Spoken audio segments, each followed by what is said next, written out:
Pour les Russes, la fin des combats constitue un moment de joie intense. Ну что вам я могу сказать? В Берлине, в центре. Другой раз так забудешь, не вдумаешься глубоко, посмотришь. Напротив Рейхстаг, а здесь Бранденбургские ворота, которые Геббельс-то камнем, который заложил. Все равно прошли.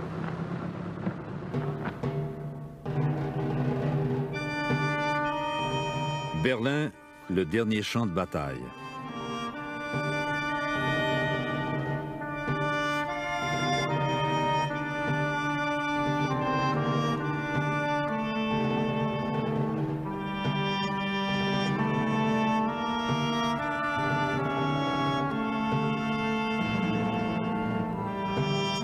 La capitale du Reich hitlérien est tombée aux mains de l'armée rouge. Les Berlinois, stupéfiés, attendent de voir ce que les conquérants leur réservent. Mais il n'y a aucun massacre organisé. On laisse les survivants vivre comme ils le peuvent.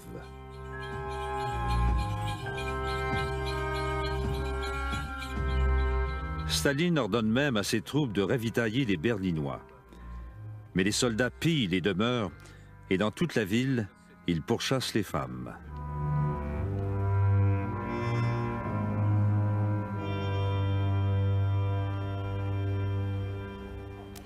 Les Russes passaient, de plus en plus nombreux. Ils regardaient par la fenêtre et soudain, l'un d'eux est entré. Je gardais un enfant. Il a pris l'enfant qui était sur mes genoux et lui a donné un jouet et quelques cigarettes pour s'amuser. C'est la première fois que j'étais violée. J'étais terrifiée.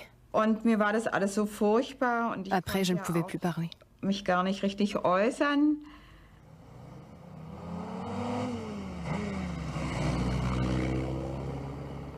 Le chef de la police de Staline, Beria, et son ministre des Affaires étrangères, Molotov, visitent Berlin.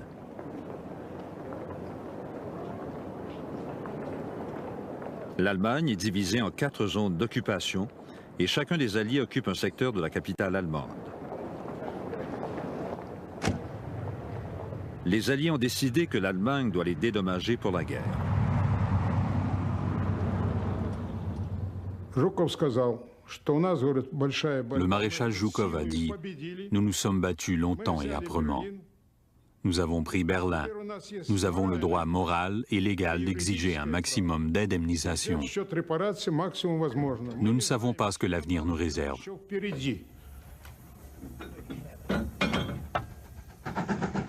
La population allemande est contrainte d'aider les Russes à s'emparer des ressources industrielles.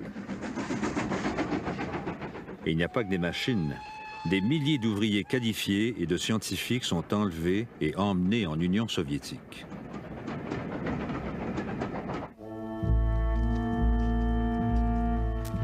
L'Europe centrale revient à l'âge des ténèbres.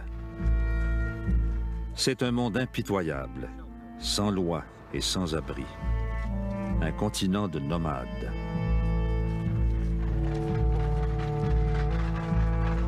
Des millions de gens déplacés par les nazis tentent de regagner leur foyer. Ce sont maintenant les Allemands qui sont les victimes.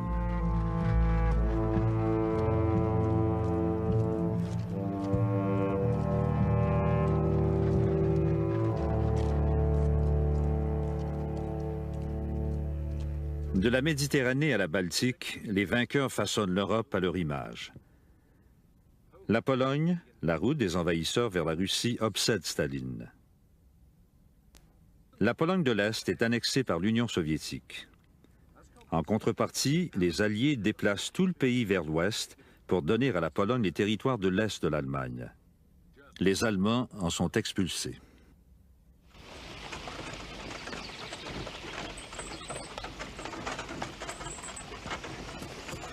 Les Polonais, dont les terres ont été prises par l'Union soviétique, occupent maintenant les fermes et les maisons allemandes. À l'automne de 1945, une jeune Polonaise de 19 ans et un homme plus âgé de la milice sont entrés dans notre maison.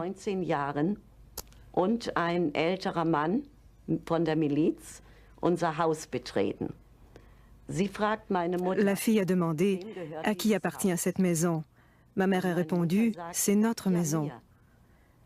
Et Hania, c'était le nom de la Polonaise, a dit, maintenant elle est à moi. À partir de ce moment, c'était la maison de Hania.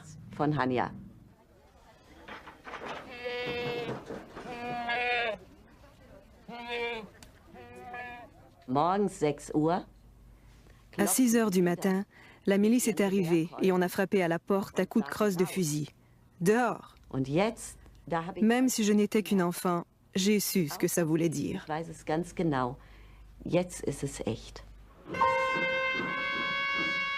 Dans toute l'Europe, quelques 12 millions d'Allemands sont expulsés des terres sur lesquelles ils ont vécu pendant des siècles.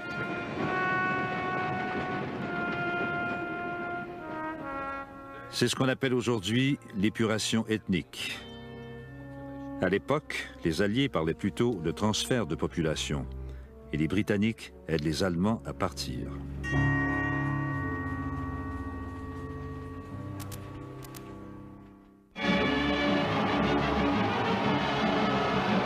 Jour de victoire à Londres.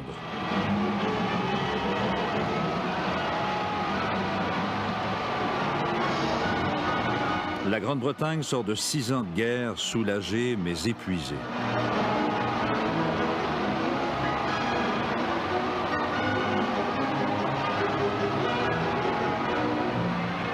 Pour l'instant, les gens applaudissent le roi et l'Empire comme si rien n'avait changé ou ne pouvait changer.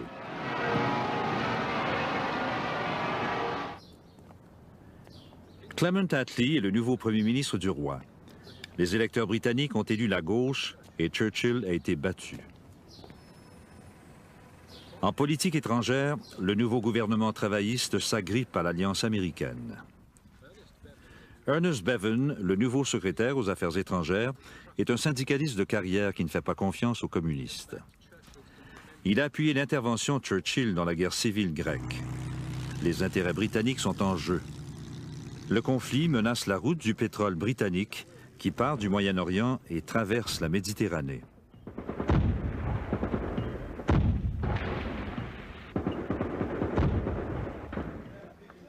Le plus important mouvement de résistance, les communistes, prennent le pouvoir. Mais ils ignorent que Staline a confié à Churchill qu'il n'est pas du tout intéressé à une Grèce communiste. L'armée britannique débarque.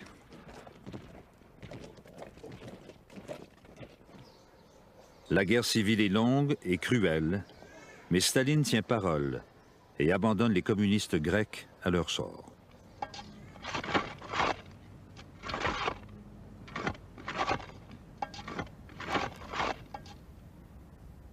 L'Union soviétique domine maintenant les pays limitrophes de sa frontière occidentale.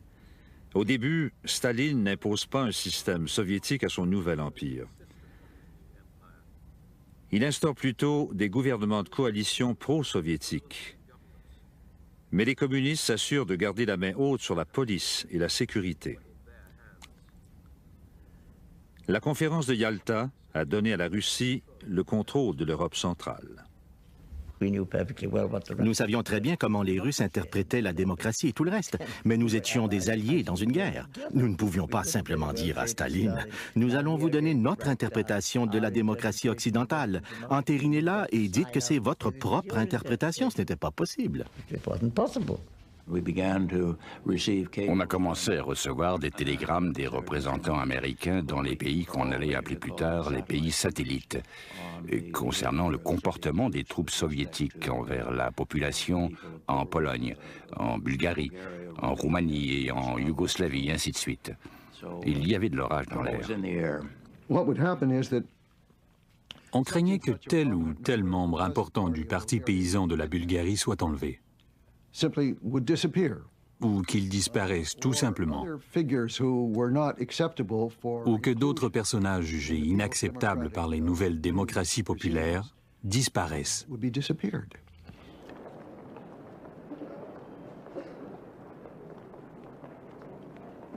À Berlin, où les Alliés supervisent conjointement la vie de la ville, les communistes sont prudents.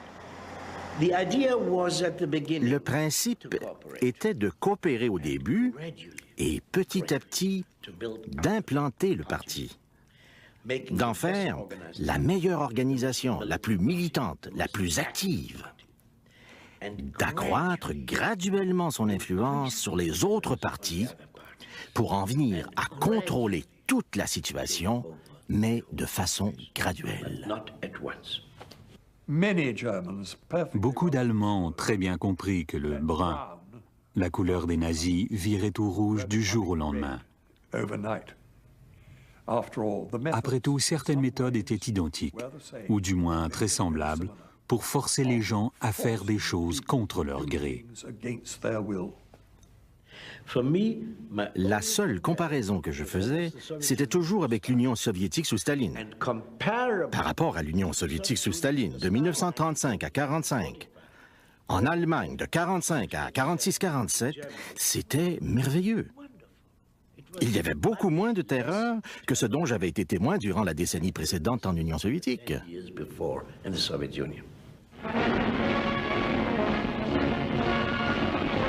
Le communisme soviétique a survécu à l'épreuve de la guerre. L'Armée rouge est la plus grande du monde et le général Eisenhower vient saluer la nouvelle superpuissance mondiale. Mais Staline craint l'encerclement par les forces capitalistes. Au pays, il se méfie de la trahison. Ceux qui ont été faits prisonniers par les Allemands et qui ont eu un aperçu de la vie à l'Ouest peuvent constituer une menace. On les arrête par milliers. Les Américains sont au courant.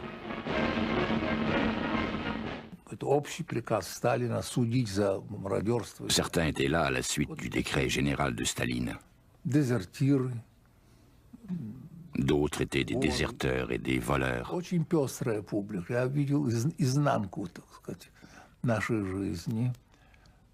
Des immigrés russes blancs. Des militaires polonais. J'ai pénétré dans un tout nouvel univers. Les camps de prisonniers ont été mon université.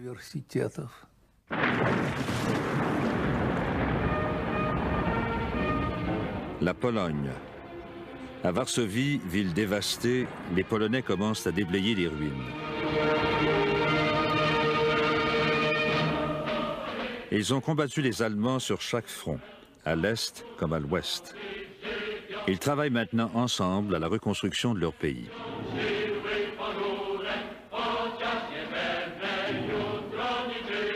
Certains détestent le nouveau gouvernement admis communiste lié à Moscou, mais d'autres trouvent des raisons de l'accepter.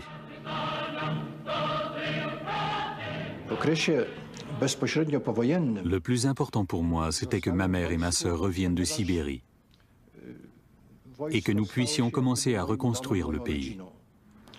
Nous devions aussi renforcer nos frontières, qui étaient sérieusement menacées. Le fait de rester dans l'armée m'a donné cette chance.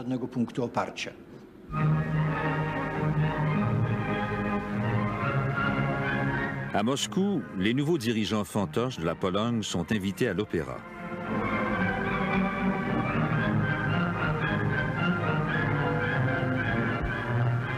Les Polonais acceptent une alliance étroite avec l'Union soviétique.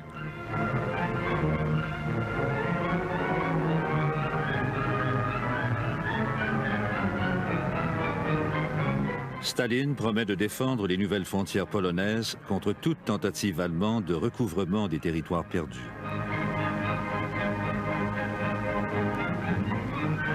Staline est à l'apogée de son pouvoir. Ses collègues sont terrorisés en sa présence. Les diplomates russes, comme tous les autres dirigeants, membres du parti, vivaient dans la terreur du grand homme. Et avec raison, car s'il lui donnait un conseil mal avisé, il risquait de se retrouver dans un camp de concentration ou avec une balle derrière la tête. Ce n'était pas très facile de conseiller judicieusement Staline si le conseil était malvenu.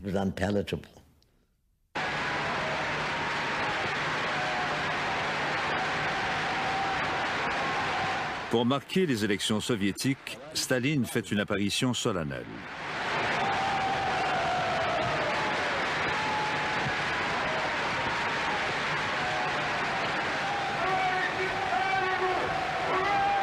À son peuple exténué, il ne promet aucune récompense, mais toujours plus d'efforts, d'autres plans quinquennaux pour l'industrie lourde.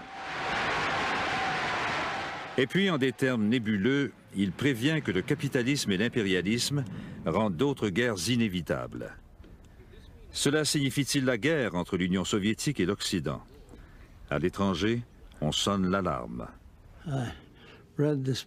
J'ai lu le discours avec attention, mais je l'ai interprété comme une déclaration de guerre à retardement contre les États-Unis. Il n'y a aucun doute sur ses intentions lorsqu'on lit le texte attentivement. Le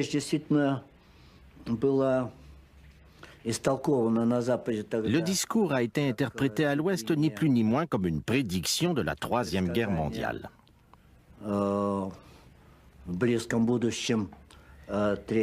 Cependant, je ne crois pas que c'était correct.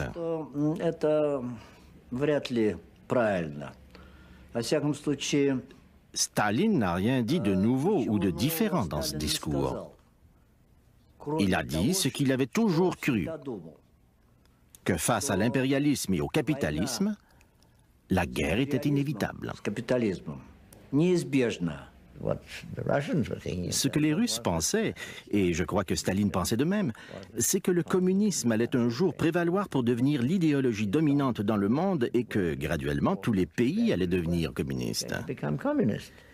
D'ici là, Staline n'allait pas déclarer des guerres qu'il risquait de perdre. Mais dès qu'on lui fournissait une occasion de mousser sa cause, il la saisissait toujours.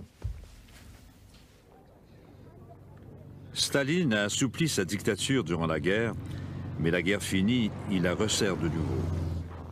La méfiance évidente de l'Union soviétique envers l'Ouest préoccupe Washington.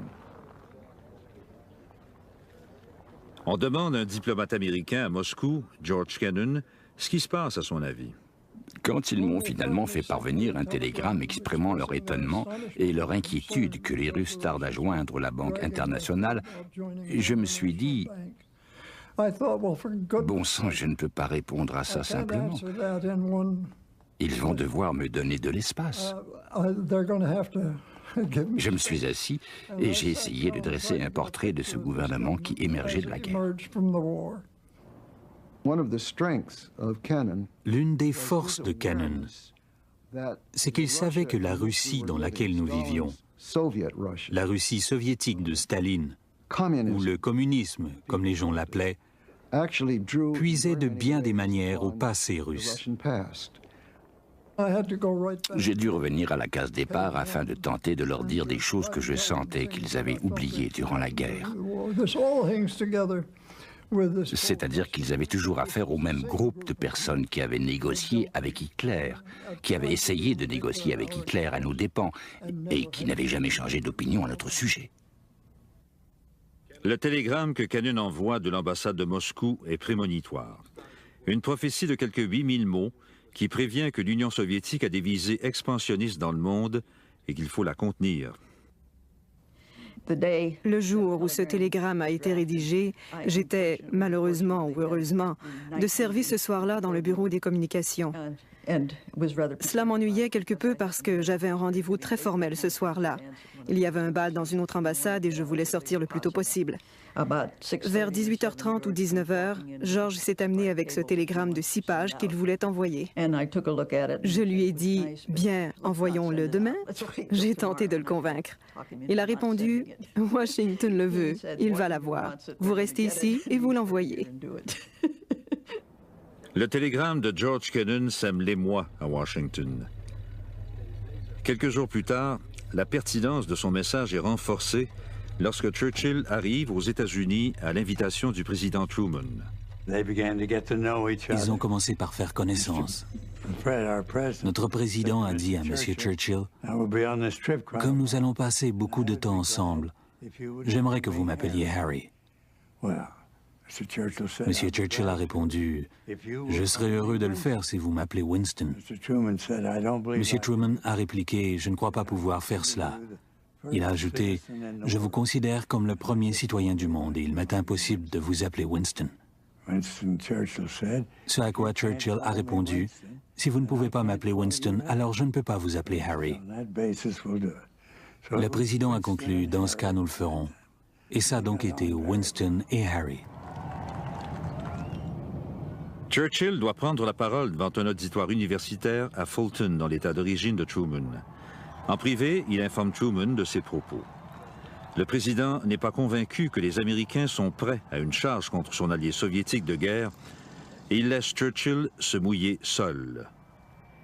Mr. Churchill, he's one of the great men of the age. He's a great Englishman.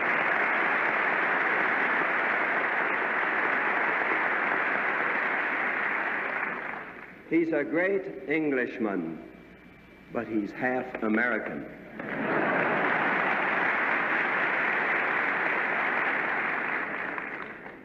From Stettin in the Baltic to Trieste in the Adriatic, an iron curtain has descended across the continent.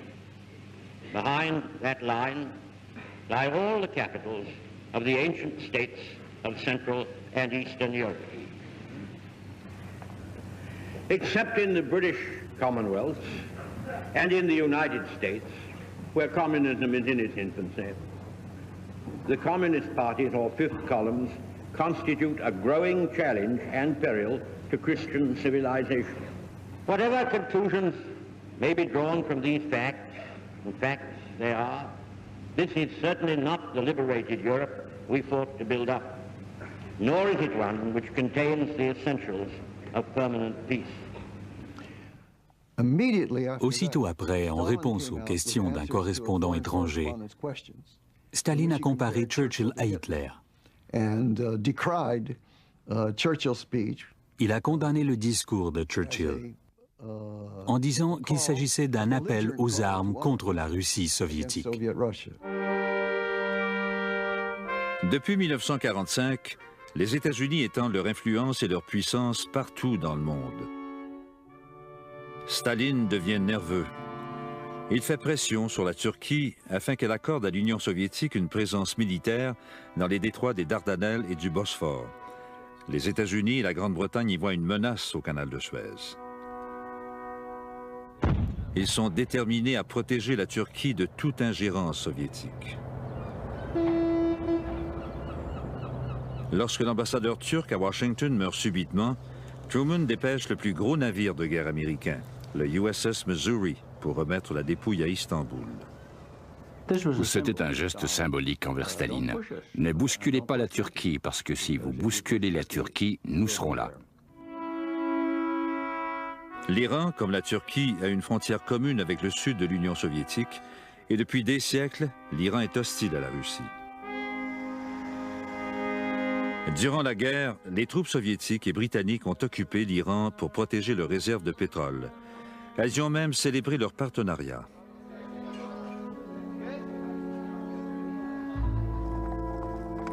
Soupçonné de sympathie avec les Allemands, le vieux Shah a été détrôné et remplacé par son fils, Mohammad Riza Pahlavi. La guerre terminée, les troupes britanniques et soviétiques devaient se retirer.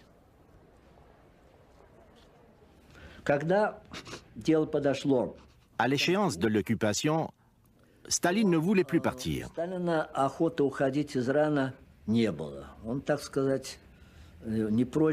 Il voulait rester. Cela a créé des problèmes. Nous avons subi bien des pressions de la part des Britanniques. Et en fait, l'Union soviétique n'avait aucun droit de rester là.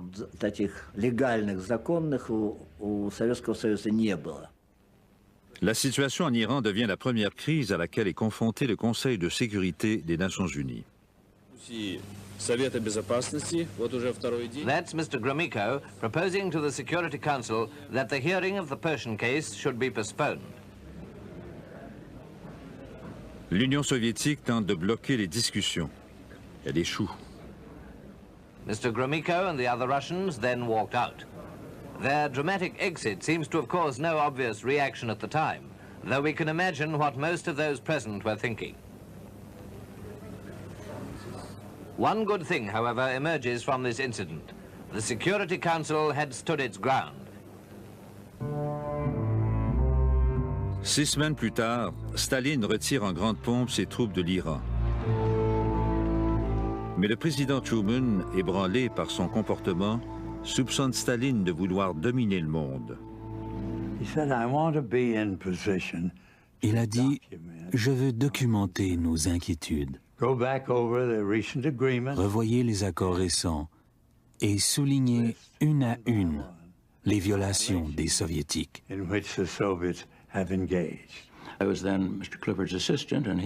J'étais alors l'assistant de M. Clifford et il m'a confié cette tâche. Nous en avons parlé un peu et j'ai dit « Eh bien, si on dresse une liste des violations des accords, on ne fait qu'érafler la surface. Il y a des problèmes beaucoup plus fondamentaux dans nos relations avec l'URSS. Voyons les choses de manière beaucoup plus globale. » Nous y avons consacré des semaines et nous avons interrogé la plupart des principaux dirigeants des États-Unis. L'unanimité a été absolue dans toutes les agences concernées quant à la nature de nos problèmes et la manière d'y réagir. Nous avons conclu le rapport en disant que la politique de notre pays devait être définie clairement. L'Union soviétique constitue une menace réelle à la liberté de ce monde. La liberté en Europe, la liberté aux États-Unis. Nous devons donc nous y préparer.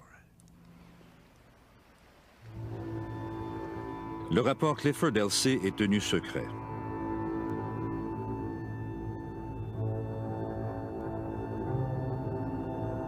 Le document conclut qu'une guerre contre l'URSS serait plus dévastatrice, plus horrible que tout ce qu'on a connu. Les États-Unis ont encore le monopole des armes atomiques.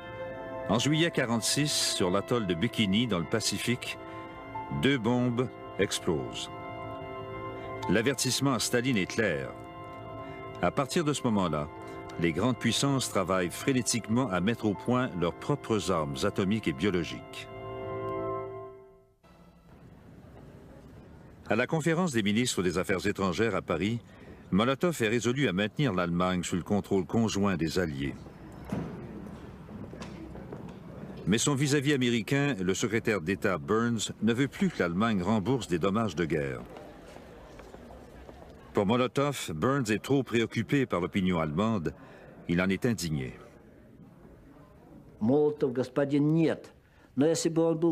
Molotov était surnommé Monsieur Non.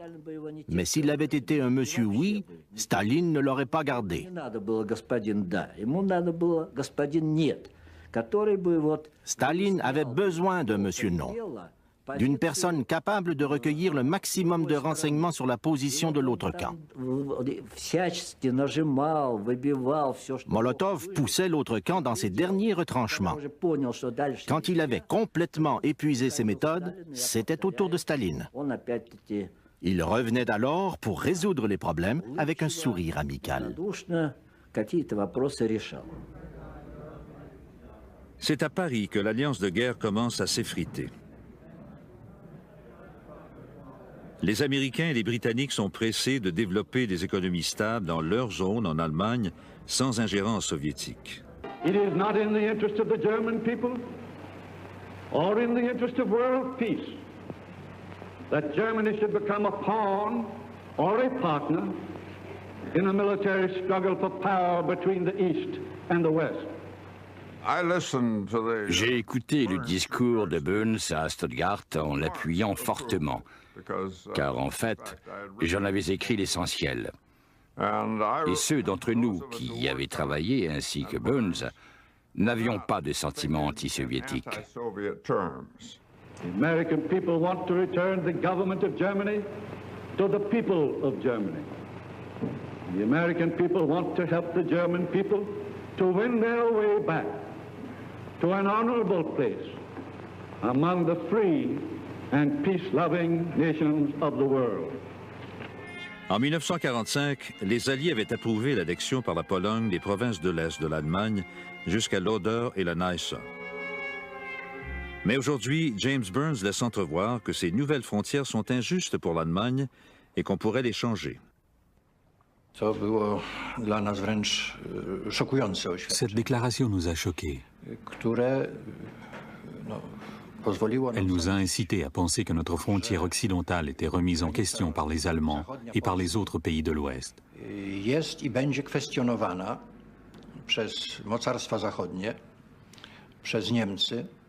Ça a été l'un des facteurs les plus importants dans le renforcement de nos liens avec l'Union soviétique.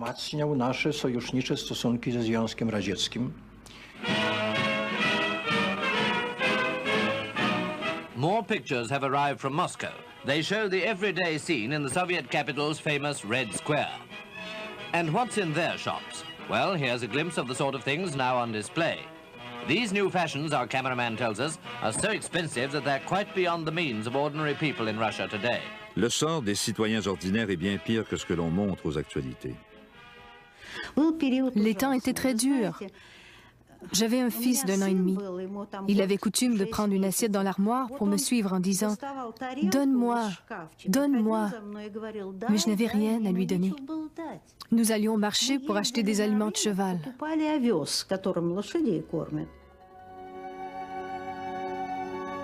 Dans les fermes collectives, les dommages de la guerre et la mort de tant d'ouvriers au front aggravent une terrible pénurie de nourriture. J'ai fait un voyage en Ukraine pendant la famine de 1947, dont personne n'avait entendu parler à l'extérieur. Les Soviétiques parlaient des grandes récoltes de céréales et de tout le reste. Nous sommes allés là-bas.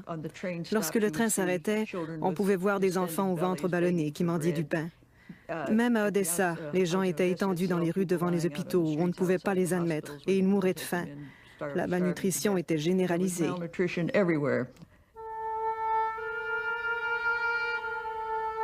En Allemagne aussi, la faim et la maladie se répandent. Le cauchemar des alliés occidentaux, c'est que cette pauvreté pousse les Allemands vers le communisme.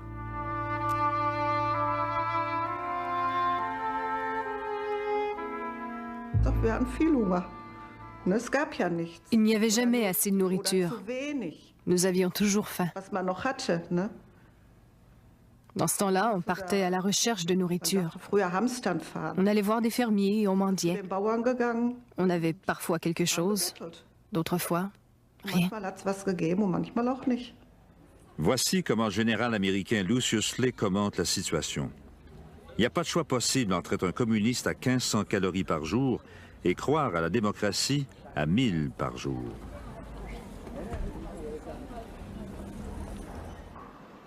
L'aide à l'Allemagne coûte plus d'1 million chaque jour.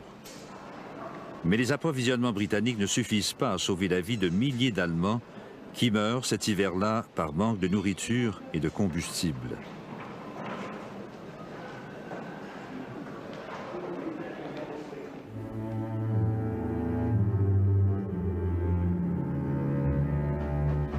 La Grande-Bretagne aussi s'affaiblit. L'hiver rigoureux de 46-47 paralyse l'industrie. L'économie du pays, sapée par 6 ans de guerre, a des ratés. On manque de charbon. La production d'électricité est irrégulière et on resserre encore plus le rationnement de nourriture. Les gens oublient, vous savez. Le pain n'a jamais été rationné durant la guerre. Il a été après la guerre. Et cela parce que nous exportions massivement du blé en Allemagne pour y prévenir la famine générale. Ça a été un très mauvais hiver à tout point de vue. Il faisait froid, les récoltes ont été mauvaises, les gens étaient malheureux et les communistes gagnaient du terrain ici. Ici et ailleurs, particulièrement en Italie et en France, mais aussi en Allemagne.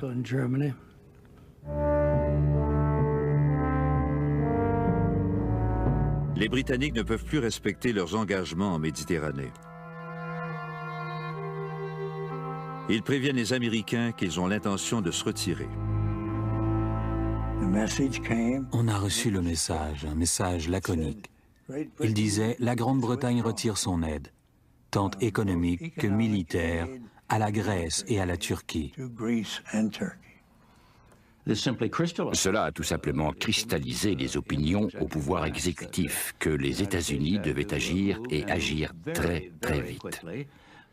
La perspective n'augurait rien de bon pour l'Europe, pour les États-Unis ou pour qui que ce soit.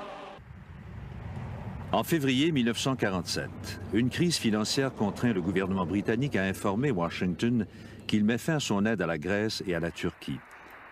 L'administration américaine craint que la Méditerranée orientale ne devienne communiste. Le président Truman saisit l'occasion pour passer à l'attaque.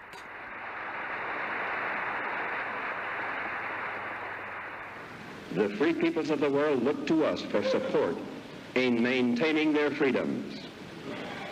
If we falter in our leadership, we may endanger the peace of the world, and we shall surely endanger the welfare of this nation.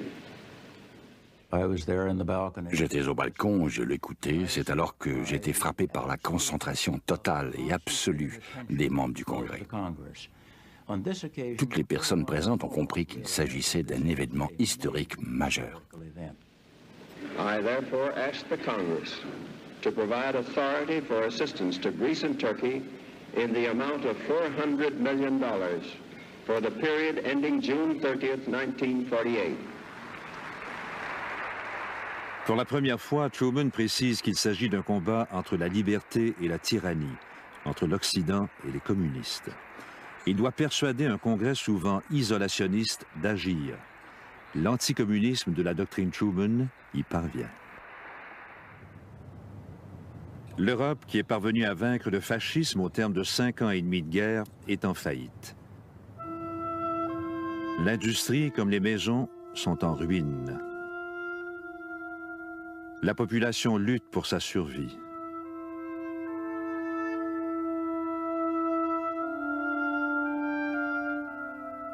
Le Parti communiste, qui a combattu le fascisme, attire de nouvelles recrues. L'attrait du communisme pour les jeunes et les étudiants, c'était l'espoir qu'il était possible de créer une société sans classe. Beaucoup de gens croyaient que le communisme allait créer un monde meilleur, meilleur que celui qui existait avant la guerre. C'était le seul parti que l'on pouvait joindre si on voulait changer le monde.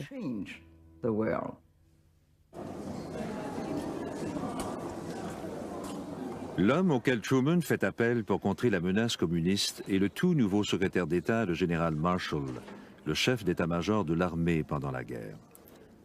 C'est lui qui va élaborer la réplique des États-Unis. Marshall était un homme extraordinaire. Je n'ai jamais connu quelqu'un comme lui. À bien des égards, il était très austère. C'était un homme inaccessible. Il n'a jamais permis à qui que ce soit de l'appeler George Marshall, même au président. Quand le président lui a demandé s'il le pouvait, il a répondu « non, Général Marshall fera l'affaire ». Il incarnait le commandement et la force de caractère. En mars, Marshall rencontre Molotov, le ministre soviétique des Affaires étrangères, lors d'une réunion à Moscou. La Grande-Bretagne et la France y sont aussi. Les 4 grands tentent de s'entendre sur l'avenir de l'Allemagne.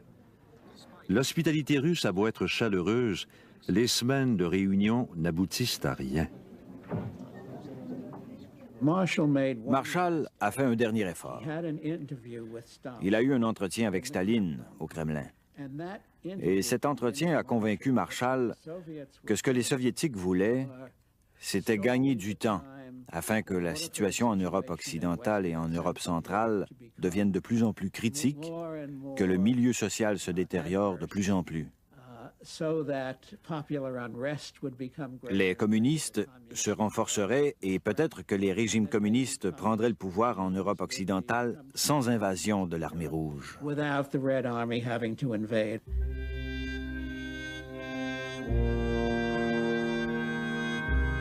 La question de l'Allemagne vaincue est au cœur des problèmes de l'Europe. Staline veut maintenir l'Allemagne à genoux. Sinon, il craint qu'elle ne se relève un jour et qu'elle menace à nouveau l'Union soviétique.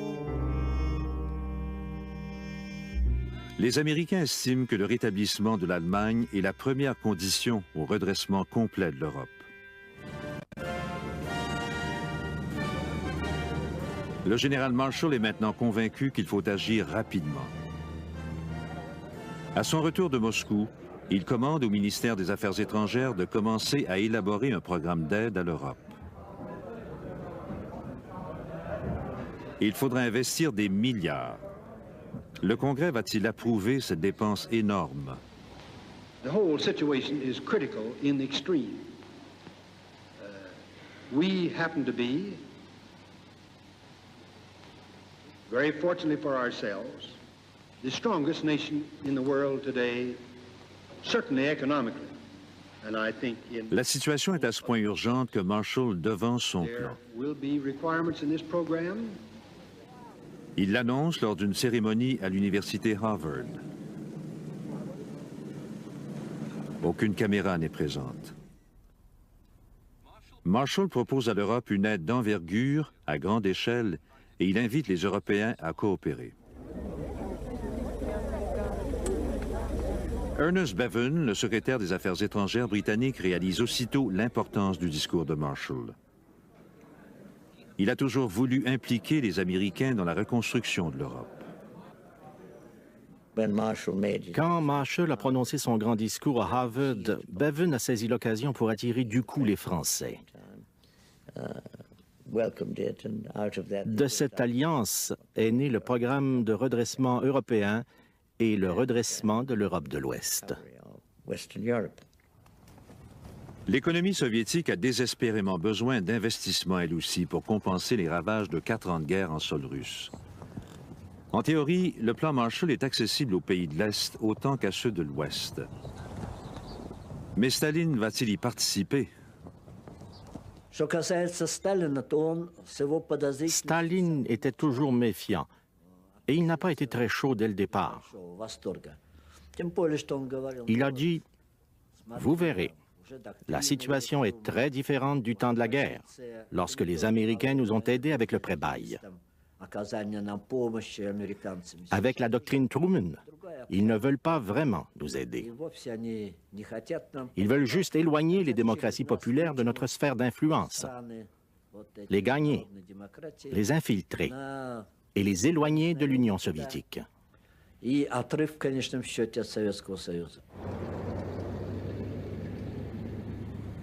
À Paris, la conférence des ministres des Affaires étrangères est consacrée à la réaction européenne au plan Marshall. Malgré la mise en garde de Staline, Molotov et une importante délégation soviétique se présentent à la table de conférence. Molotov a écouté tous les rapports et les propositions, même s'il pensait que tout n'était pas si clair, que l'aide serait accordée à certaines conditions. Tout au long de la guerre froide, les deux camps s'espionnent allègrement. En ce moment critique à Londres, les espions transmettent documents sur documents à leurs supérieurs soviétiques. Par dizaines. Il y avait un tel va-et-vient diplomatique au Foreign Office. Nous avions accès à tout. Après 6 jours de discussion à Paris, les services de renseignement soviétiques donnent à Staline de nouvelles informations sur le plan Marshall. Notre service de renseignement savait tout. Il lisait tous les documents produits par les États-Unis, par le gouvernement des États-Unis, qui étaient envoyés dans presque tous les pays européens, y compris au gouvernement de l'Union soviétique. Mais il lisait aussi les autres documents qui n'étaient pas envoyés à l'Union soviétique. Cette information confirmait que les États-Unis ne voulaient pas vraiment que nous y participions. Ils ont fait semblant de nous consulter pour ne pas effrayer ceux qui collaboraient déjà avec eux. Staline a vite ordonné à Molotov de se retirer des négociations. En quittant la conférence de Paris, Molotov accuse l'Ouest de diviser l'Europe en 2 camps ennemis. On n'a jamais cru que les Soviétiques allaient adhérer au plan Marshall. Mais il était souhaitable de persuader le monde que nous étions vraiment altruistes. Il ne s'agissait pas d'une mesure anticommuniste, anti-soviétique, et si par miracle les soviétiques ou quelques-uns de leurs pays satellites s'étaient joints à nous, nous les aurions bien accueillis. Mais nous ne pensions pas que c'était réaliste. À Prague, les Tchécoslovaques discutent de leur adhésion au plan Marshall. Dans ce gouvernement élu démocratiquement, un ministre sur 3 est communiste. Les réactions étaient absolument positives. Même les ministres communistes du gouvernement tchécoslovaque ont accepté notre participation à la conférence de Paris pour préparer le plan Marshall. La décision du gouvernement tchécoslovaque a été absolument unanime.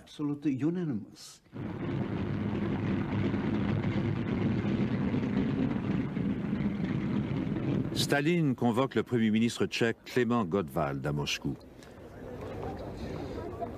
Gottwald est accompagné du ministre des Affaires étrangères Jan Masaryk. Et ils arrivent dans l'après-midi du 9 juillet et ils attendent. Il était environ 23 heures. Quelqu'un est venu leur dire de se rendre immédiatement au Kremlin. Mais la proposition qui les attendait, c'est que la délégation tchécoslovaque ne devait pas se rendre à Paris pour assister à la conférence sur le plan Marshall. Staline a dit, si le 11 juillet à 4 heures, vous n'avez pas refusé d'y assister, alors préparez-vous. Il y aura de graves conséquences dans nos relations avec vous. Staline était très clair, très rude, et il a donné l'ultimatum de 4 heures à notre délégation. C'était sa décision. Finalement, le même gouvernement qui avait accepté à l'unanimité d'être présent à Paris l'a rejeté. En ce qui concernait le plan Marshall, il n'y avait pas de discussion normale. Cela se résumait à un ordre très clair. Vous devez le faire, et si vous ne le faites pas, vous n'êtes pas nos amis. Vous trahissez l'Union soviétique, et ainsi de suite. C'était donc très clair. Quand la délégation tchèque quitte Moscou, Gottwald lit une déclaration préparée. Il ne peut cacher son embarras.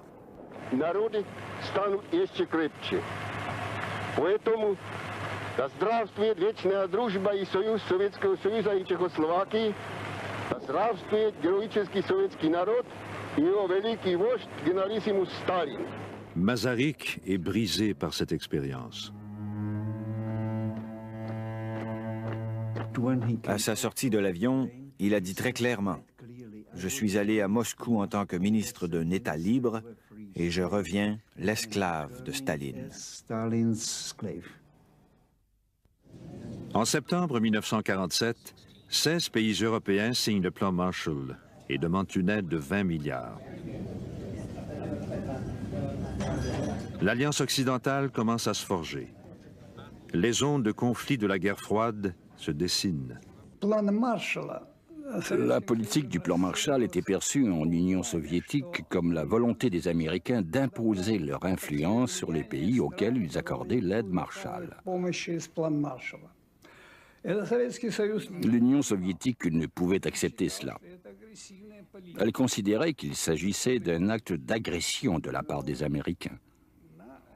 Voilà pourquoi le plan Marshall n'a jamais été accepté dans notre pays. Staline ressuscite donc l'internationale communiste d'avant-guerre sous le nom de Cominform. Grâce au Cominform, Staline prévoit contrôler les pays du bloc de l'Est. Il ordonne aussi aux partis communistes des pays occidentaux de tout faire pour prendre le pouvoir. Dans la propagande américaine, le Cominform est représenté comme un complot sinistre et maléfique. Mais par le Comecon, qui est le marché commun des Soviétiques, la Russie vient en aide aux pays du bloc de l'Est. Elle envoie des céréales à la Tchécoslovaquie à la suite d'une mauvaise récolte.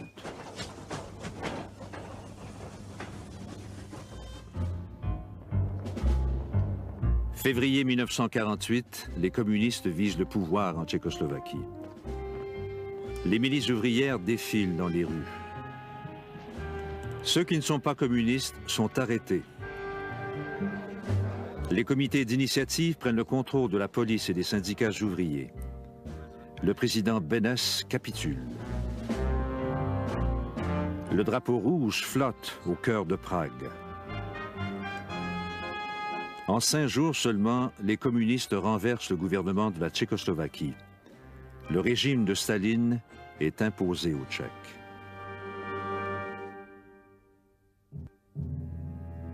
Deux semaines plus tard, Jan Masaryk fait une chute mortelle de la fenêtre de son appartement à Prague.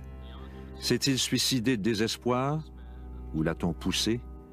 Le mystère persiste. Masaryk était le fils de Thomas Masaryk, le fondateur de l'État tchèque. Ses obsèques symbolisent la fin de la Tchécoslovaquie libre. La prise du pouvoir par les communistes à Prague traumatise Washington. Le plan Marshall fait encore l'objet de débats d'un congrès partiellement isolationniste. The Soviet Union and its agents have destroyed the independence and democratic character of a whole series of nations in Eastern and Central Europe. It is this ruthless course of action and the clear design to extend it to the remaining free nations of Europe that have brought about the critical situation in Europe today. Il a fallu faire très vite lorsque les deux chambres du Congrès ont finalement accepté d'examiner la loi. C'est alors que le coup d'État s'est produit en Tchécoslovaquie et ça a été l'argument massu. Même les isolationnistes, ou la plupart d'entre eux, pouvaient voir que les Russes avançaient vers l'ouest en s'emparant de la Tchécoslovaquie, et ainsi de suite. Il est donc devenu très important d'adopter la loi. Le 3 avril 1948, le Congrès accorde 5 milliards au plan Marshall. Le plan Marshall est né du besoin de nourrir les affamés et de bloquer l'expansion du communisme en Europe.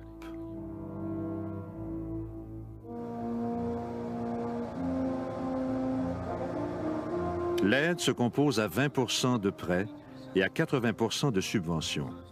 De la nourriture et des engrais constituent les premiers envois. Suivent des machines pour accroître la production agricole. Au cours des 4 ans du plan, l'agence Marshall dépense 13,5 milliards de dollars dans 16 pays.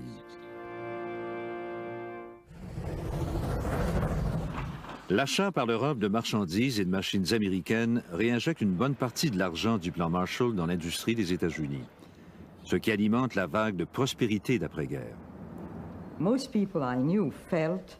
La plupart des gens que je connaissais avaient le sentiment que la générosité des Américains était bien égoïste. Ils considéraient l'Europe comme un débouché pour leurs marchandises, comme un marché pour exporter leurs produits.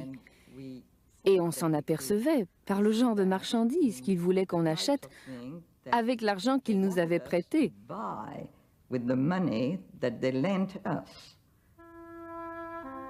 Dévastée pendant l'occupation nazie et par des années de guerre civile, la Grèce est l'un des pays qui ont le plus besoin d'aide.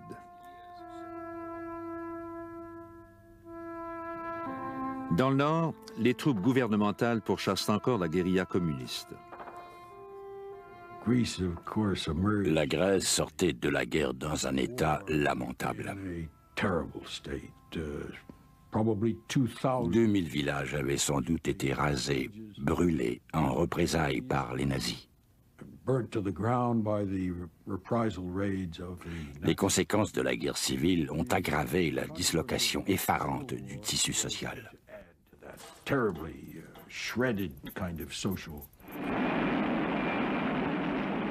Au cours des 4 ans du plan Marshall, la Grèce reçoit près de 700 millions d'assistance économique. De jeunes Américains sont nommés à des postes de lourde responsabilité.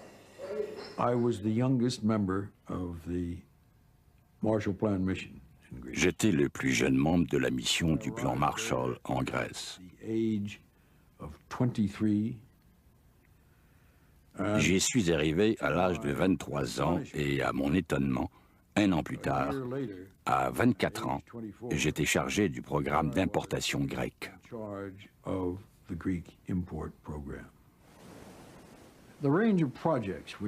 Les divers projets que nous avons menés couvraient tout le pays et tous les secteurs de l'économie. On peut dire que les États-Unis ont nourri, ravitaillé en combustible et habillé la Grèce. Dans les villages des montagnes du nord de la Grèce qui sortaient à peine de la guerre civile, les responsables du plan Marshall proposent une solution inusitée pour faire face aux besoins ponctuels.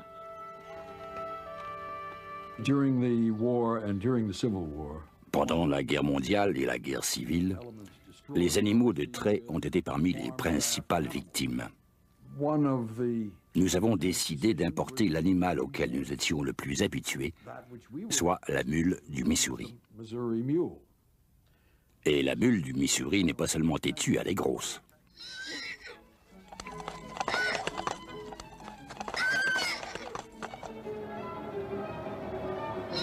Les mules américaines arrivent en Grèce après un long voyage en mer.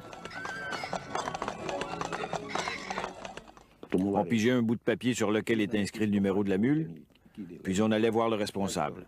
Il regardait votre papier et vous donnait la mule qui correspondait au numéro, puis il disait « Prenez-la ». Le seul problème, c'est que les mules américaines sont beaucoup plus grosses que celles auxquelles les fermiers grecs sont habitués. Les mules étaient très bien. Elles étaient un peu sauvages, mais petit à petit, nous les avons domestiquées. Elles étaient grandes et grasses. Et nous avons commencé à labourer avec les mules. Elles étaient très bien. Ils m'ont donné une mule superbe. Et nous avons commencé à labourer. L'Europe industrielle est confrontée à d'autres problèmes. La France, 1947. Les ouvriers de l'usine Renault, près de Paris, se mettent en grève. Lorsque les ministres communistes les soutiennent, ils sont expulsés du gouvernement. Il s'ensuit plusieurs mois de turbulences. Les grèves s'étendent. À l'automne, 3 millions d'ouvriers descendent dans la rue. Nous avions beaucoup de sympathie pour les grévistes, parce que nous savions qu'ils étaient mal payés et que le gouvernement ne ferait rien pour eux, à moins qu'il n'exerce des pressions sur le gouvernement.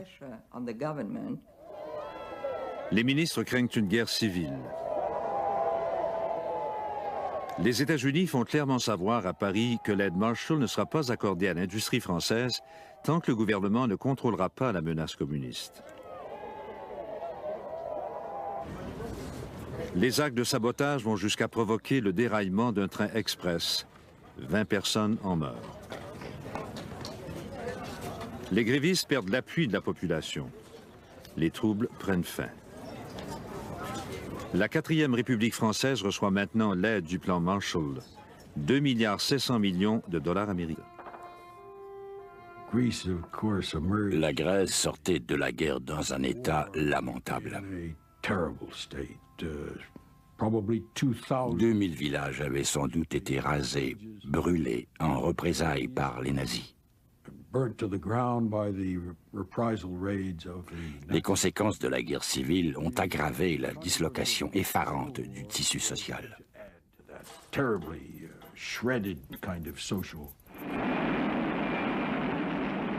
Au cours des 4 ans du plan Marshall, la Grèce reçoit près de 700 millions d'assistance économique.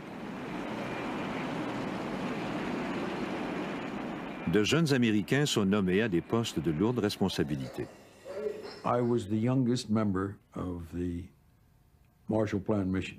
J'étais le plus jeune membre de la mission du plan Marshall en Grèce.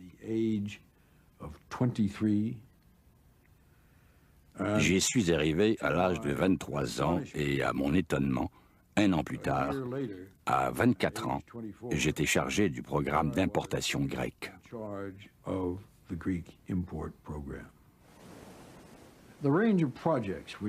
Les divers projets que nous avons menés couvraient tout le pays et tous les secteurs de l'économie. On peut dire que les États-Unis ont nourri, ravitaillé en combustible et habillé la Grèce. Dans les villages des montagnes du nord de la Grèce qui sortaient à peine de la guerre civile, les responsables du plan Marshall proposent une solution inusitée pour faire face aux besoins ponctuels.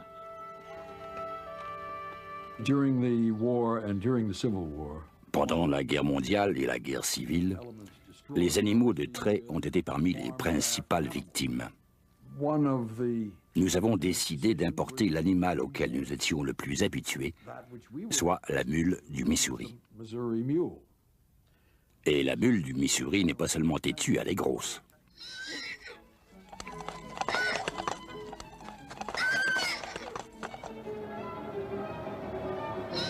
Les mules américaines arrivent en Grèce après un long voyage en mer.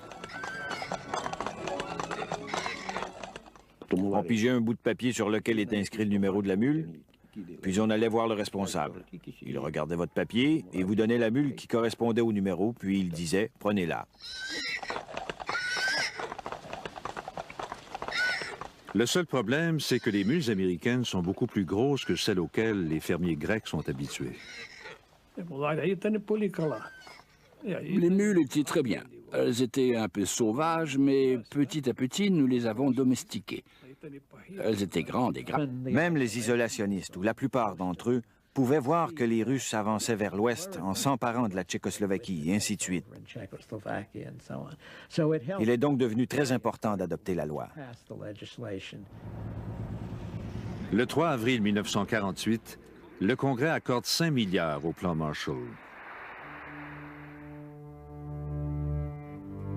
Le plan Marshall est né du besoin de nourrir les affamés et de bloquer l'expansion du communisme en Europe.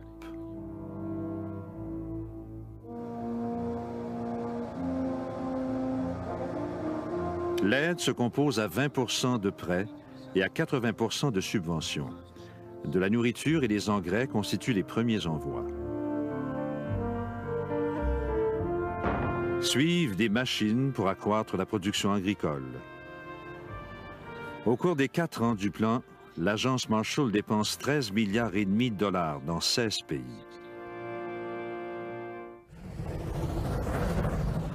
L'achat par l'Europe de marchandises et de machines américaines réinjecte une bonne partie de l'argent du plan Marshall dans l'industrie des États-Unis, ce qui alimente la vague de prospérité d'après-guerre. La plupart des gens que je connaissais avaient le sentiment que la générosité des Américains était bien égoïste. Ils considéraient l'Europe comme un débouché pour leurs marchandises, comme un marché pour exporter leurs produits. Et on s'en apercevait par le genre de marchandises qu'ils voulaient qu'on achète avec l'argent qu'ils nous avaient prêté.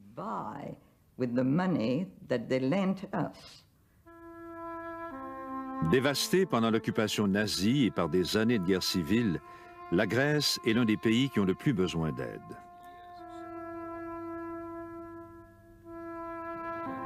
Dans le nord, les troupes gouvernementales pourchassent encore la guérilla communiste.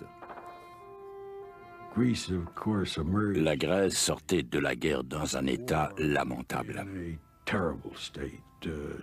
2000 villages avaient sans doute été rasés, brûlés en représailles par les nazis. Les conséquences de la guerre civile ont aggravé la dislocation effarante du tissu social.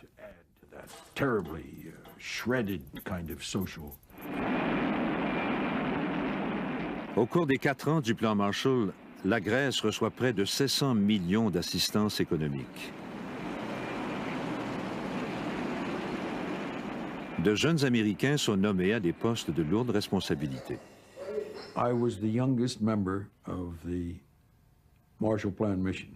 J'étais le plus jeune membre de la mission du plan Marshall.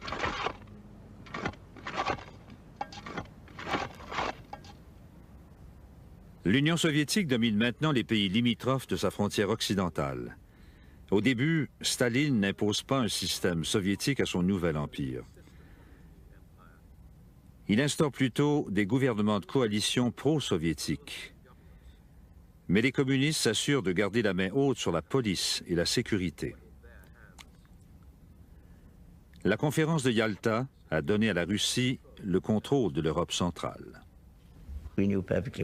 Nous savions très bien comment les Russes interprétaient la démocratie et tout le reste, mais nous étions des alliés dans une guerre. Nous ne pouvions pas simplement dire à Staline « Nous allons vous donner notre interprétation de la démocratie occidentale. Entérinez-la et dites que c'est votre propre interprétation. » Ce n'était pas possible.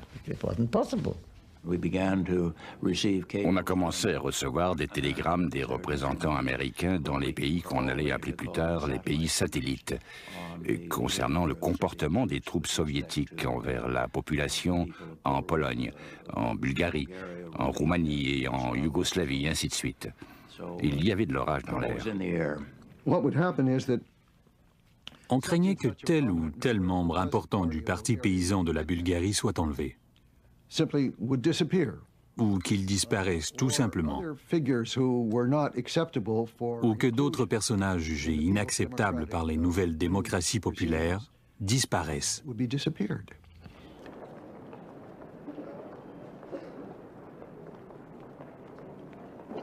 À Berlin, où les Alliés supervisent conjointement la vie de la ville, les communistes sont prudents.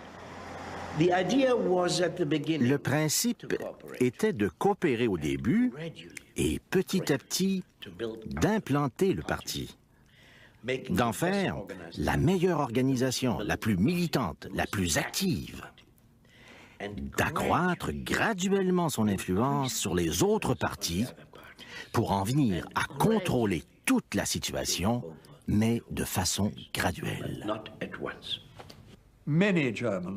Beaucoup d'Allemands ont très bien compris que le brun, la couleur des nazis, virait au rouge du jour au lendemain. Après tout, certaines méthodes étaient identiques, ou du moins très semblables, pour forcer les gens à faire des choses contre leur gré. La seule comparaison que je faisais, c'était toujours avec l'Union soviétique sous Staline. Par rapport à l'Union soviétique sous Staline, de 1935 à 1945, en Allemagne, de 1945 à 1946-1947, c'était merveilleux. Il y avait beaucoup moins de terreur que ce dont j'avais été témoin durant la décennie précédente en Union soviétique.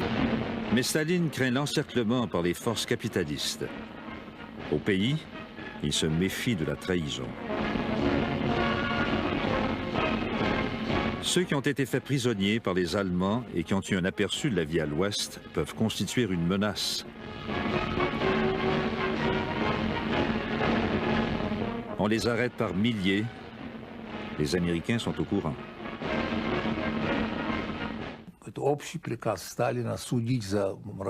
Certains étaient là à la suite du décret général de Staline. D'autres étaient des déserteurs et des voleurs.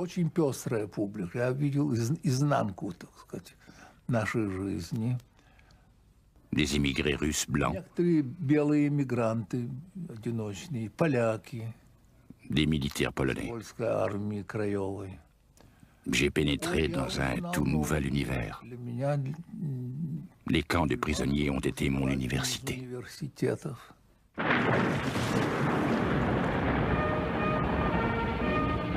La Pologne. À Varsovie, ville dévastée, les Polonais commencent à déblayer les ruines. Ils ont combattu les Allemands sur chaque front, à l'Est comme à l'Ouest. Ils travaillent maintenant ensemble à la reconstruction de leur pays.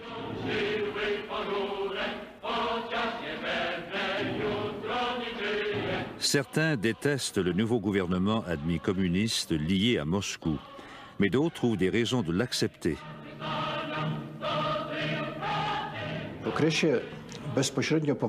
Le plus important pour moi, c'était que ma mère et ma sœur reviennent de Sibérie et que nous puissions commencer à reconstruire le pays. Nous devions aussi renforcer nos frontières, qui étaient sérieusement menacées. Le fait de rester dans l'armée m'a donné cette chance.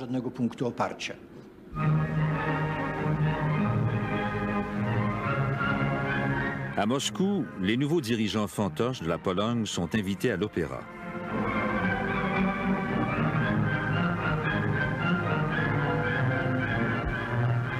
Les Polonais acceptent une alliance étroite avec l'Union soviétique.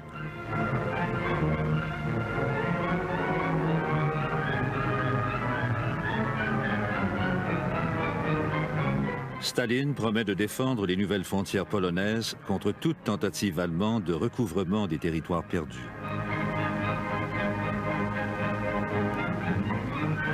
Staline est à l'apogée de son pouvoir.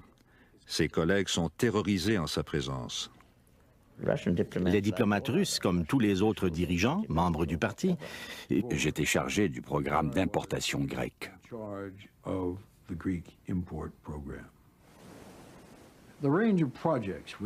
Les divers projets que nous avons menés couvraient tout le pays et tous les secteurs de l'économie. On peut dire que les États-Unis ont nourri, ravitaillé en combustible et habillé la Grèce. Dans les villages des montagnes du nord de la Grèce qui sortaient à peine de la guerre civile, les responsables du plan Marshall proposent une solution inusitée pour faire face aux besoins ponctuels.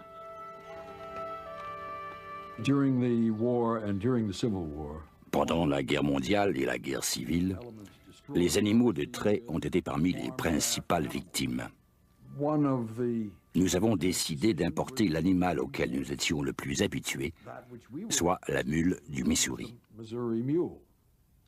Et la mule du Missouri n'est pas seulement têtue, elle est grosse.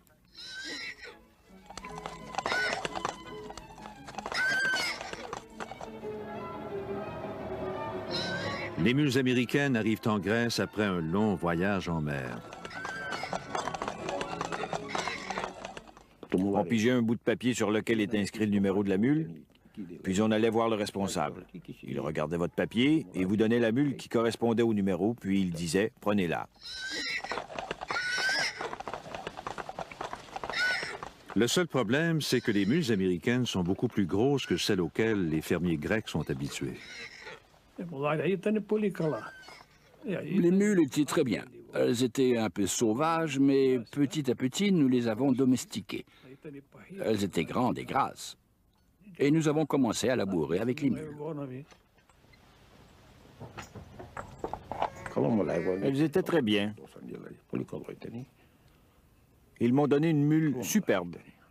Et nous avons commencé à labourer. L'Europe industrielle est confrontée à d'autres problèmes. La France, 1947. Les ouvriers de l'usine Renault près de Paris se mettent en grève. Lorsque les ministres communistes les soutiennent, ils sont expulsés du gouvernement. Il s'ensuit plusieurs mois de turbulences. Les grèves s'étendent.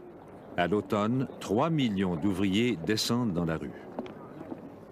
Nous avions beaucoup de sympathie pour les grévistes, parce que nous savions qu'ils étaient mal payés et que le gouvernement ne ferait rien pour eux, à moins qu'il n'exerce des pressions sur le gouvernement. Les ministres craignent une guerre civile. Les de regagner leur foyer. Ce sont maintenant les Allemands qui sont les victimes.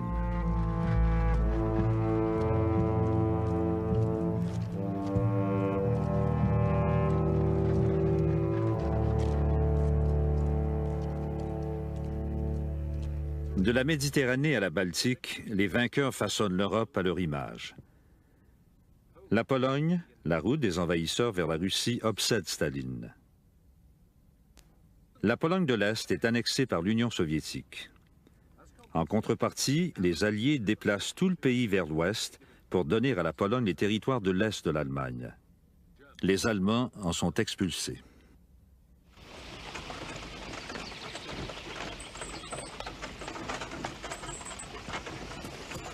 Les Polonais, dont les terres ont été prises par l'Union soviétique, occupent maintenant les fermes et les maisons allemandes. À l'automne de 1945, une jeune Polonaise de 19 ans et un homme plus âgé de la milice sont entrés dans notre maison.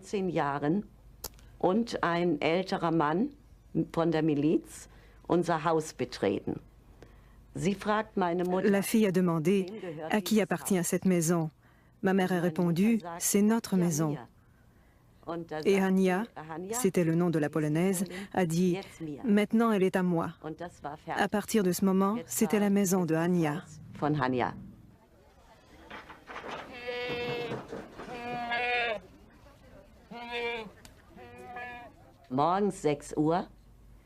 À 6 heures du matin, la milice est arrivée et on a frappé à la porte à coups de crosse de fusil. Dehors! Même si je n'étais qu'une enfant, j'ai su ce que ça voulait dire.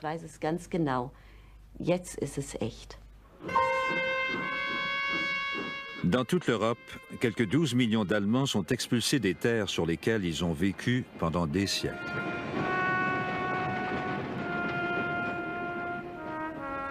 C'est ce qu'on appelle aujourd'hui l'épuration ethnique. À l'époque, les Alliés parlaient plutôt de transfert de population et les Britanniques aident les Allemands à partir.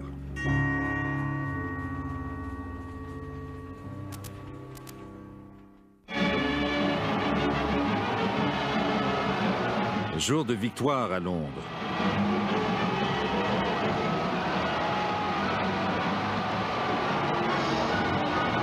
La Grande-Bretagne sort de 6 ans de guerre, soulagée mais épuisée.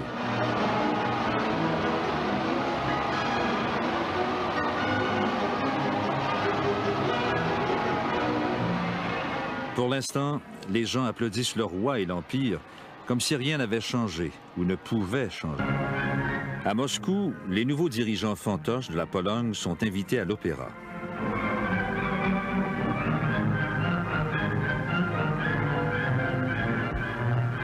Les Polonais acceptent une alliance étroite avec l'Union soviétique.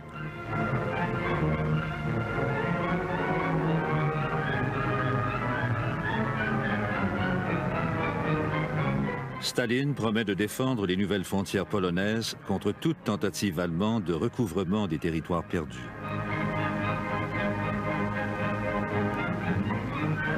Staline est à l'apogée de son pouvoir. Ses collègues sont terrorisés en sa présence. Les diplomates russes, comme tous les autres dirigeants, membres du parti, vivaient dans la terreur du grand homme.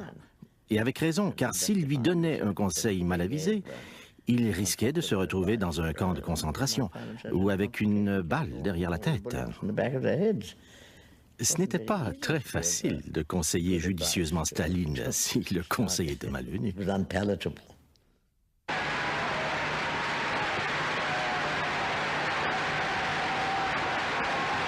Pour marquer les élections soviétiques, Staline fait une apparition solennelle.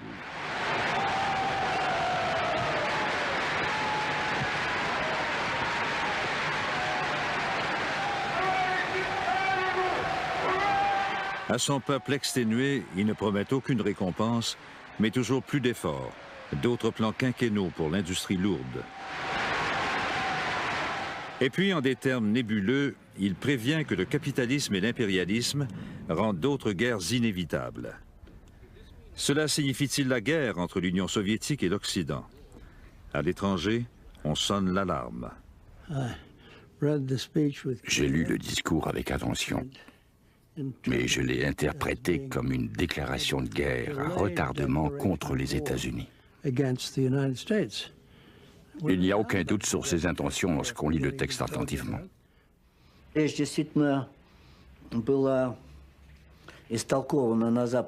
discours a été interprété à l'Ouest ni plus ni moins comme une prédiction de la Troisième Guerre mondiale.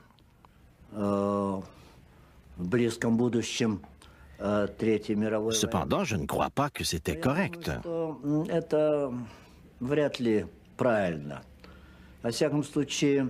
Staline n'a rien dit de nouveau ou de différent dans ce discours. Il a dit ce qu'il avait toujours cru, que face à l'impérialisme et au capitalisme, la guerre était inévitable. Ce que les Russes pensaient, et je crois que Staline pensait de même, c'est que le communisme allait un jour prévaloir. Les comités d'initiative prennent le contrôle de la police et des syndicats ouvriers. Le président Beneš capitule.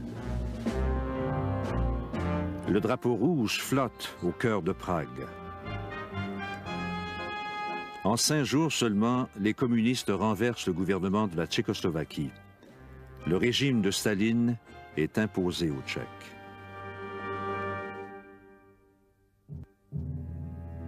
Deux semaines plus tard, Jan Masaryk fait une chute mortelle de la fenêtre de son appartement à Prague. S'est-il suicidé de désespoir ou l'a-t-on poussé? Le mystère persiste. Masaryk était le fils de Thomas Masaryk, le fondateur de l'État tchèque. Ses obsèques symbolisent la fin de la Tchécoslovaquie libre. La prise du pouvoir par les communistes à Prague traumatise Washington.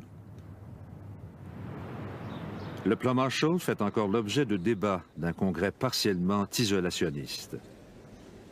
The Soviet Union and its agents have destroyed the independence and democratic character of a whole series of nations in Eastern and Central Europe. It is this ruthless course of action and the clear design to extend it to the remaining free nations of Europe that have brought about the critical situation in Europe today. Il a fallu faire très vite lorsque les deux chambres du Congrès ont finalement accepté d'examiner la loi. C'est alors que le coup d'État s'est produit en Tchécoslovaquie et ça a été l'argument massu. Même les isolationnistes, ou la plupart d'entre eux, pouvaient voir que les Russes avançaient vers l'ouest en s'emparant de la Tchécoslovaquie, et ainsi de suite. Il est donc devenu très important d'adopter la loi. Le 3 avril 1948, le Congrès accorde 5 milliards au plan Marshall. Le plan Marshall est né du besoin de nourrir les affamés et de bloquer l'expansion du communisme en Europe.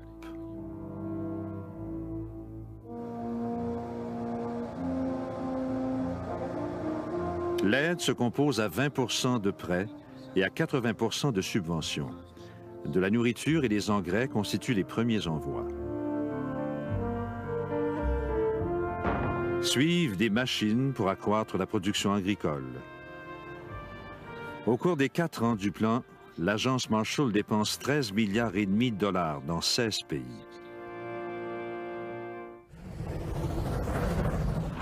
L'achat par l'Europe de marchandises et de machines américaines réinjecte une bonne partie de l'argent du plan Marshall dans l'industrie des États-Unis, ce qui alimente la vague de prospérité. Leurs marchandises, comme un marché pour exporter leurs produits. Et on s'en apercevait par le genre de marchandises qu'ils voulaient qu'on achète avec l'argent qu'ils nous avaient prêté.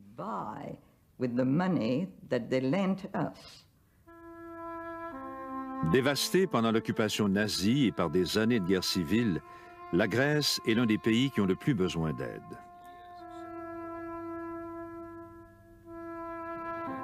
Dans le nord, les troupes gouvernementales pourchassent encore la guérilla communiste. La Grèce sortait de la guerre dans un état lamentable. 2000 villages avaient sans doute été rasés, brûlés en représailles par les nazis. Les conséquences de la guerre civile ont aggravé la dislocation effarante du tissu social.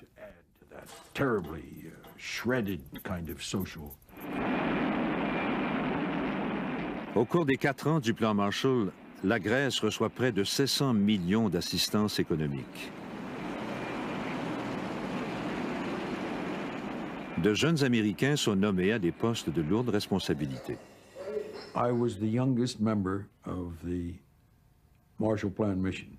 J'étais le plus jeune membre de la mission du plan Marshall en Grèce. J'y suis arrivé à l'âge de 23 ans et, à mon étonnement, un an plus tard, à 24 ans, j'étais chargé du programme d'importation grecque.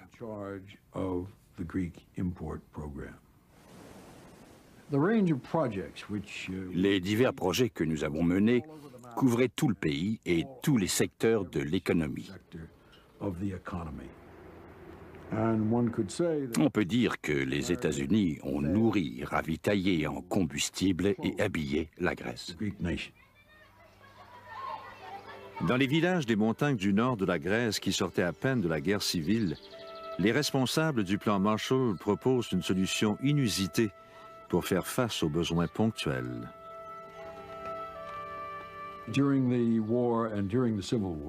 Pendant la guerre mondiale et la guerre civile, les animaux de trait ont été parmi les principales victimes.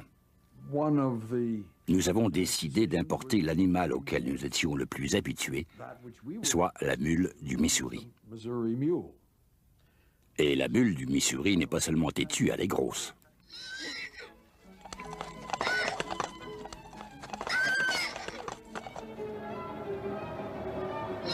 Les mules américaines arrivent en Grèce après un long voyage en mer. Leurs propres armes atomiques et biologiques.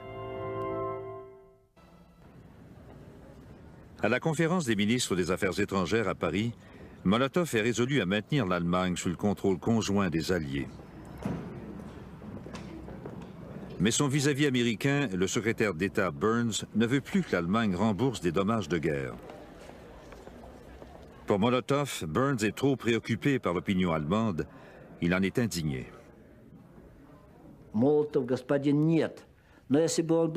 Molotov était surnommé Monsieur Non.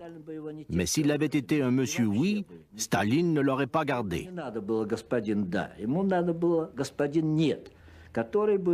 Staline avait besoin d'un Monsieur Non, d'une personne capable de recueillir le maximum de renseignements sur la position de l'autre camp.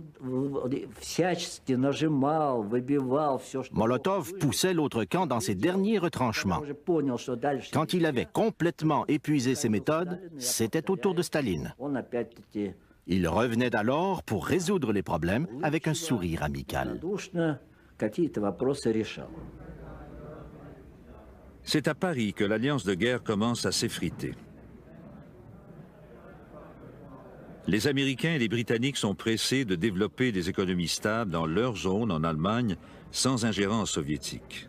It is not in the interest of the German people or in the interest of world peace that Germany should become a pawn or a partner in a military struggle for power between the East and the West. J'ai écouté le discours de Burns à Stuttgart en l'appuyant fortement, car en fait, j'en avais écrit l'essentiel.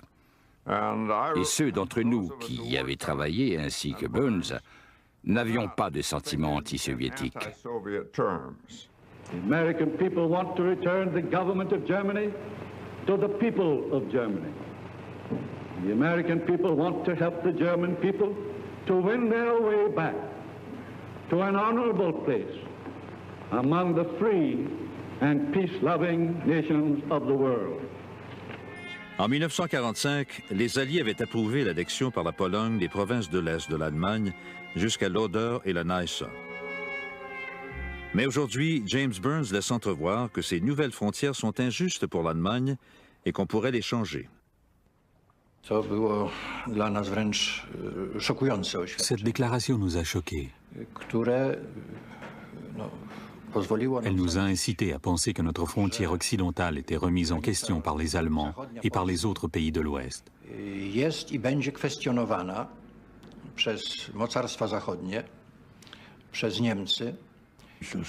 Ce à quoi Churchill a répondu, « Si vous ne pouvez pas m'appeler Winston, alors je ne peux pas vous appeler Harry. » Le président a conclu, « Dans ce cas, nous le ferons. » Et ça a donc été Winston et Harry. Churchill doit prendre la parole devant un auditoire universitaire à Fulton, dans l'état d'origine de Truman. En privé, il informe Truman de ses propos.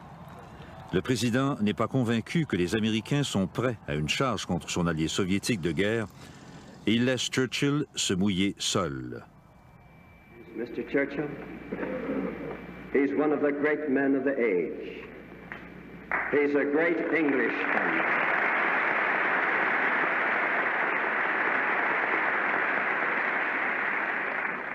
He's a great Englishman, but he's half American.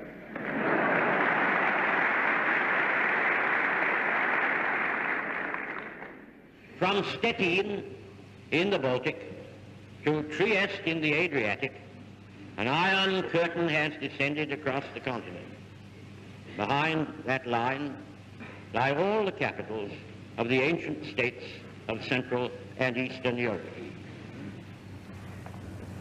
Except in the British Commonwealth And in the United States, where communism is in its infancy, the Communist Party's or fifth columns constitute a growing challenge and peril to Christian civilization. Whatever conclusions may be drawn from these facts, and facts they are, this is certainly not the liberated Europe we fought to build up, nor is it one which contains the essentials of permanent peace.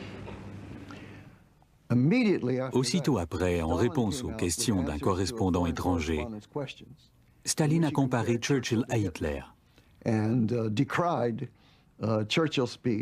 Il a condamné le discours de Churchill en disant qu'il s'agissait d'un appel aux armes contre la Russie soviétique.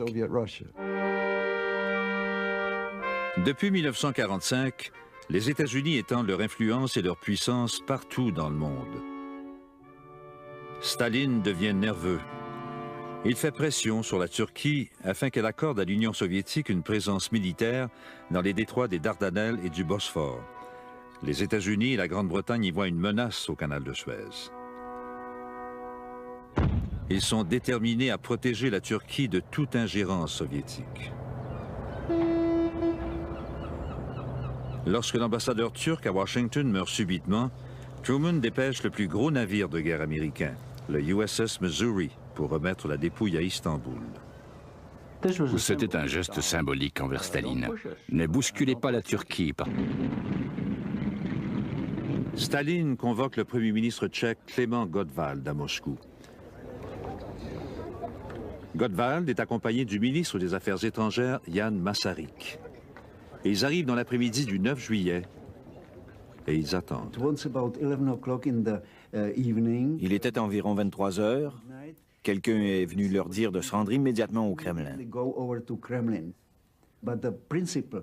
Mais la proposition qui les attendait, c'est que la délégation tchécoslovaque ne devait pas se rendre à Paris pour assister à la conférence sur le plan Marshall. Staline a dit, si le 11 juillet à 4 heures, vous n'avez pas refusé d'y assister, alors préparez-vous. Il y aura de graves conséquences dans nos relations avec vous. Staline était très clair, très rude, et il a donné l'ultimatum de 4 heures à notre délégation. C'était sa décision. Finalement, le même gouvernement qui avait accepté à l'unanimité d'être présent à Paris l'a rejeté. En ce qui concernait le plan Marshall, il n'y avait pas de discussion normale. Cela se résumait à un ordre très clair. Vous devez le faire, et si vous ne le faites pas, vous n'êtes pas nos amis. Vous trahissez l'Union soviétique, et ainsi de suite. C'était donc très clair. Quand la délégation tchèque quitte Moscou, Gottwald lit une déclaration préparée. Il ne peut cacher son embarras. Народы станут еще крепче. Поэтому да здравствует вечная дружба и союз Советского Союза и Чехословакии, да здравствует героический советский народ и его великий вождь генералиссимус Сталин. Masaryk est brisé par cette expérience. À sa sortie de l'avion, il a dit très clairement « Je suis allé à Moscou en tant que ministre d'un État libre et je reviens l'esclave de Staline. » En septembre 1947, 16 pays européens signent le plan Marshall et demandent une aide de 20 milliards. L'Alliance occidentale commence à se forger. Les zones de conflit de la guerre froide se dessinent. La politique du plan Marshall était perçue en Union soviétique comme la volonté des Américains d'imposer leur influence sur les pays auxquels ils accordaient l'aide Marshall. L'Union soviétique ne pouvait accepter cela. Comme nous allons passer beaucoup de temps ensemble, j'aimerais que vous m'appeliez Harry. Monsieur Churchill a répondu, « Je serais heureux de le faire si vous m'appelez Winston. » Monsieur Truman a répliqué, « Je ne crois pas pouvoir faire cela. » Il a ajouté, « Je vous considère comme le premier citoyen du monde et il m'est impossible de vous appeler Winston. » Ce à quoi Churchill a répondu, « Si vous ne pouvez pas m'appeler Winston, alors je ne peux pas vous appeler Harry. » Le président a conclu, « Dans ce cas, nous le ferons. » Et ça a donc été Winston et Harry. Churchill doit prendre la parole devant un auditoire universitaire à Fulton, dans l'état d'origine de Truman. En privé, il informe Truman de ses propos. Le président n'est pas convaincu que les Américains sont prêts à une charge contre son allié soviétique de guerre et il laisse Churchill se mouiller seul. Mr. Churchill, he's one of the great men of the age. He's a great Englishman.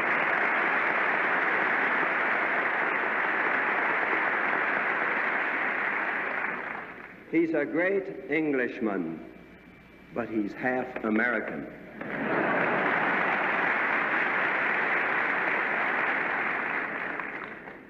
From Stettin in the Baltic to Trieste in the Adriatic, an iron curtain has descended across the continent. Behind that line lie all the capitals of the ancient states of Central and Eastern Europe.